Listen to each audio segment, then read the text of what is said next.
Marami ang naniniwalang in love pa rin si Daniel Padilla sa ex-girlfriend niyang si Catherine. Marami nga sa mga close ni Daniel ang nagkukwento na hanggang ngayon ay wala pa rin talagang ipinapalit ang aktor sa kanyang ex-girlfriend. Napapansin din daw nila na malungkot pa rin si Daniel at talatang nanghihinayang na nawala sa kanya si Catherine. Actually, kahit naman ang mga kaklose ni Catherine ay naniniwalang mahal pa nga ito ni Daniel. Hindi pa rin nga nakaka-move on si Daniel sa pagkawala sa kanya ni Catherine dahil ang dalaga nga ang kanyang greatest love. Ang maganda, may mga taong naging malapit kina Daniel at Catherine ang naniniwalang posible pa rin nga raw magkabalikan ng dalawa in the future. At least maganda ang chikang mahal pa rin talaga ni Daniel si Catherine at expected naman talaga yon. Nagluluksa si Maymay Entrata sa kasalukuyan. Pumanaw na ang kanyang ina na kamakailan lang niyang inaming nakikipaglaban sa sakit na kanser.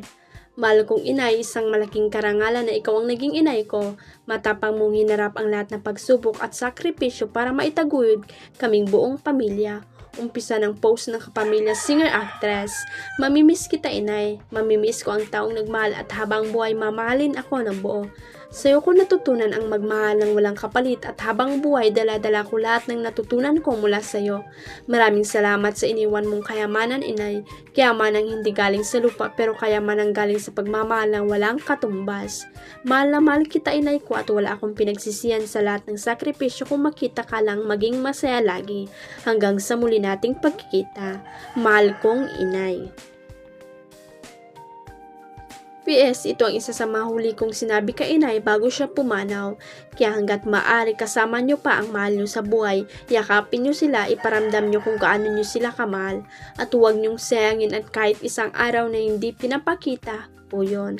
Sapagkat darating ang araw na ang mga yakap ay alaala na lang at ang mga salitang hindi nasabi ay magiging bigat sa puso. Huwag kayong maghintay ng huli bago magsimulang magmahal ng buo.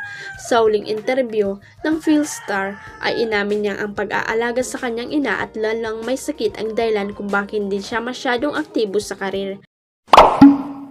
Huwag kalimutang i-click ang subscribe button at i-ring ang notification bell para sa latest at legit chika updates.